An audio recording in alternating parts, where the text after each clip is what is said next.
जी आपने वीडियो देखी और आप समझ गए होंगे कि ये वीडियो दिखाने का पर्पज़ क्या है। मेरा इस वीडियो दिखाने का पर्पज़ ये है कि आपको ऐसे एजुकेशन सिस्टम के बारे में बताना जहाँ हर 90 मिनट पर एक सुसाइड केसेस होते हैं। और अगर हम वही 2018 की केसेस की बात करें तो 1.3 लाख केसेस थे सुसाइड के, जिनमें से 8% एग्रीकल्चर से रिलेटेड था और 10% अनएम्प्लॉयमेंट की वजह से, और बाकी जो बचे वो एग्ज़ाम में फेल होने की वजह से। जी हाँ, आप सही समझ रहे हैं, हम इंडियन एजुकेशन सिस्टम के बारे में बात करने जा रहे हैं। तो चलिए शुरू करते हैं।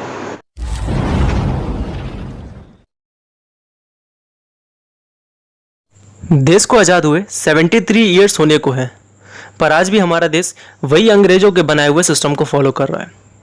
19वीं सेंचुरी में जब ईस्ट इंडिया कंपनी इंडिया में अपने इंडस्ट्री इस्टेब्लिश करने को आई, तो इंडस्ट्री इस्टेब्लिश करने के लिए 3 चीज़ें चाहिए थी। क्लर्क, जो डेटा डॉक्यूमेंट से रिलेटेड फंक्शन कर पाए। Second one is military forces, जो कंपनी को प्रोटेक्ट कर पाए। Third one is a factory worker, जो इंडस्ट्री के काम कर पाए। और इन सबको इंस्ट्रक्शन देने के लिए उन्होंने इंग्लिश लैंग्वेज को चूज़ किया।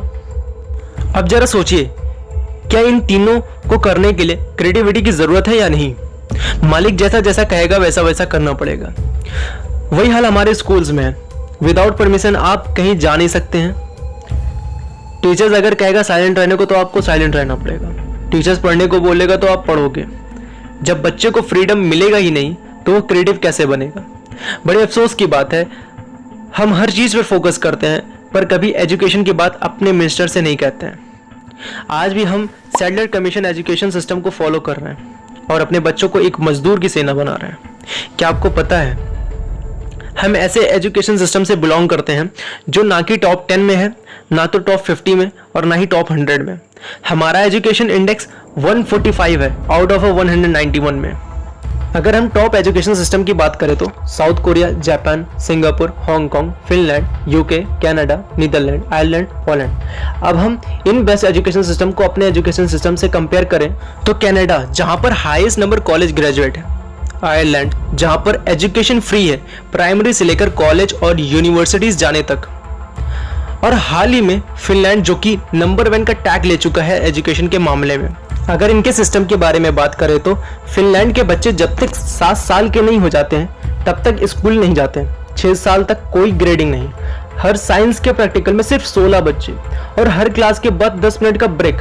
और अच्छी बात यह है कि यहाँ किसी भी स्टूडेंट के बीच कोई कंपटीशन नहीं है। और एक और अच्छी बात है कि इनके एजुकेशन का मोटिव प्रॉफिट नहीं है, यहाँ तक कि ट्यूशन फीस भी फ्री ऑफ कॉस्ट है। अब कंपैरिजन करें इंडिया के एजुकेशन सिस्टम से तो हमारे एजुकेशन सिस्टम का मोटिव सिर्फ और सिर्फ प्रॉफिट है। जो एजुकेशन एक अमीर बच्चा ले सकता है वो गरीब नहीं। हमारा एजुकेशन सिस्टम फोकस करता है थ्योरी पर, वहीं फॉरेन कंट्रीज फोकस करते हैं प्रैक्टिकल बेस्ड लर्निंग पर। हमारा एजुकेशन एक फॉर्मेलिटी है, बस नाम के लिए बच्चों को एजुकेशन दिलाई जाती है। बट वहीं फॉरेन की बात करें तो वहाँ पर एज अ लर्निंग प्रोसेस लिया जाता है। अगर हम फॉरेन एजुकेशन करिकुलम की बात करें तो वहाँ पर हर चीज़ होती है, आर्ट से लेकर स्पोर्ट्स तक। पर हमारे यहाँ एक्टिविटीज़ कम स्टडीज़ पर ज़्यादा एम्फेसाइज किया जाता है। यही रीज़न है कि हमारे यहाँ का अनएम्प्लॉयमेंट रेट 5.4% है और यूथ अनएम्प्लॉयमेंट रेट की बात करें तो 10.51% है। पर बिजनेस इंसाइडर के एक आर्टिकल की बात करें तो 2020 टू 2024 के बीच में 63% इंडियन यूथ अनएम्प्लॉयड होंगे। एक रिपोर्ट से हमें यह भी पता चला कि लगभग इंडिया में 80% इंजीनियर अनएम्प्लॉयड है। और क्या पता है आपको हमारे इंडिया की एवरेज पॉपुलेशन क्या है? हमारे इंडिया की average population approx 29 years old है। और वहीं चाइना और जापान की बात करें तो 37 और 48 ईयर्स ओल्ड है। इतनी यंगर पॉपुलेशन होने के बावजूद भी ये देश हमसे काफ़ी आगे है। ऐसा नहीं है कि हम क्रिएटिव नहीं हैं, हम क्रिएटिव बहुत है, बट हमारा एजुकेशन सिस्टम ही ऐसा है। हमें क्लास के नाम पर भेड़ बकरियों की तरह फुल कर लिया जाता है कुछ पैसों के लिए। और वहीं टीचर्स की बात करें तो कम से कम में टीचर्स अफोर्ड करके हमें उनसे बुक के लेक्चर दिलवाए जाते हैं। तो गाइस, हमारे एजुकेशन सिस्टम की बात चली रही तो मैं आपको बताता चलूँ कि सितंबर 2015 के सेकेंड वीक में यूपी में 368 वैकेंसीज निकलती हैं गवर्नमेंट प्यून की, जिसको अप्लाइड करने वाले होते हैं 23 लाख पीपल्स। अब इनके ज़रा एप्लीकेंट की बात करें तो इनके एप्लीकेंट होते हैं 250 डॉक्टरेट्स होते हैं, 25,000 पोस्ट ग्रेजुएट्स होते हैं, 1.5 लाख पीपल्स ग्रेजुएट्स होते हैं, 7.5 lakh people hire secondary school के और 11.2 लाख क्लास 10th के। और क्या पता है आपको इस जॉब की रिक्वायरमेंट क्या थी? इस जॉब की रिक्वायरमेंट सिर्फ क्लास 5th पास आउट थी। अब ज़रा सोचिए कि हमारा एजुकेशन सिस्टम हमें क्या दे रहा है। मैं बताता हूँ हमारा एजुकेशन सिस्टम हमें क्या दे रहा है। हमारा एजुकेशन सिस्टम हमें सिर्फ पढ़ाई के नाम पे एंजाइटी, स्ट्रेस और सुसाइड ये दे रहा है हमारा एजुकेशन।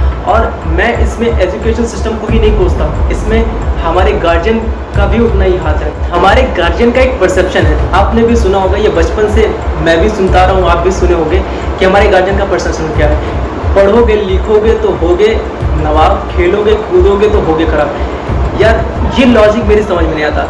मैं उन गार्जियन को जरा मैं बता दूं जो ये समझते हैं पढ़ाई लिखाई ही सब कुछ है। रितेश अग्रवाल जो कि ओयो के चीफ एग्जीक्यूटिव ऑफिसर हैं, अभी इनके 2016 के रेवेन्यू की मैं बात करूं तो 2600 करोड़ थी।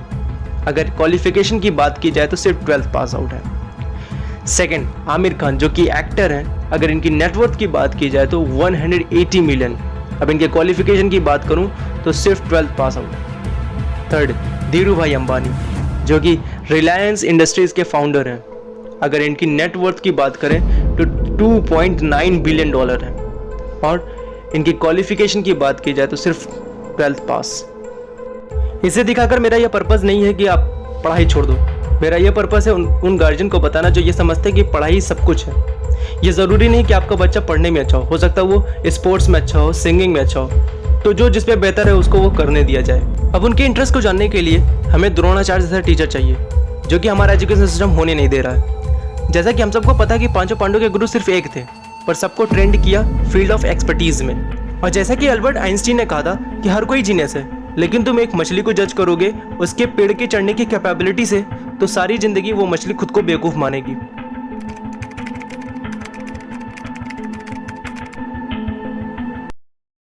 वन मोर थिंग गाइस, 78% ऐसे लोग हैं जो मेरे चैनल पर आते हैं, वीडियो देखते हैं और सब्सक्राइब नहीं करते। It's a request to you guys, please subscribe my channel. अगर आपने अभी तक मेरा चैनल सब्सक्राइब नहीं किया प्लीज़ चैनल को सब्सक्राइब कर लीजिए।